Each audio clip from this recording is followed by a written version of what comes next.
Buildent yra Erasmus Plus finansuojamas projektas, kuriuo siekiama apibrėžti esminius finansų ir verslumo aspektus. Sveiki atvykę į jaudinantį Buildent pasaulį. Šiandien apžvelgsime svarbų asmeninių investicijų rizikos valdymo aspektą, susipažinkite su Semu. Semas sunkiai dirba ir sugebėjo sutaupyti papildomų pinigų, dabar Semas nori juos investuoti ir ieško įvairių investavimo galimybių. Semas žino, kad kiekviena investicija yra susijusi su tam tikra rizika. Ir pagal riziką Semas taip pat supranta, kad rizika reiškia netikrumą. Kuo didesnė rizika, tuo didesnis neapibrėžtumas. Semas jau turi banko sąskaitą su geru santaupų balansu. Semas vadina šią sąskaitą neatidėliotinos pagalbos fondu. Ši banko sąskaita leidžia Semui ramiai gyventi, žinant, kad nenumatytiems finansiniams iššūkiams jis visada turi saugos tinkle. Semas aptarė investiciją su finansų patarėju.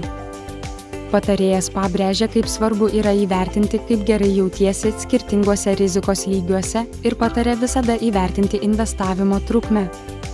Semas sužino, kad yra keletas mažesnės rizikos investavimo galimybių, tokių kaip vyriausybės obligacijos. Patarėjas atkreipia dėmesį, kad ne visos vyriausybės obligacijos gali būti laikomos mažos rizikos. Jos priklauso nuo šalies politinės padėties. Patarėjas taip pat paaiškina, kad obligacijos turi reitingus. Specializuotos reitingų agentūros, tokios kaip Fitch ar Moody's, tiria kiekvienos obligacijos finansinę būklę. Semas labai nustebo sužinojęs, kad B klasės obligacija laikoma nepageidaujama obligacija. Nepageidaujama obligacija nereiškia, kad reitingas užtikrina saugią investiciją. Finansų patarėjas taip pat paaiškina, kas yra diversifikavimas.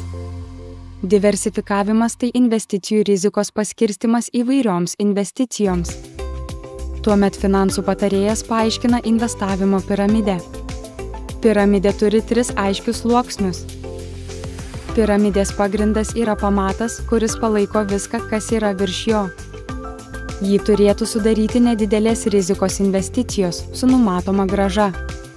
Tai didžiausias sritis ir turėtų sudaryti didžiąją dalį turto. Vidurinėje dalį turėtų sudaryti vidutinės rizikos investicijos, užtikrinančios stabilę grąžą ir leidžiančios didinti kapitalo vertę.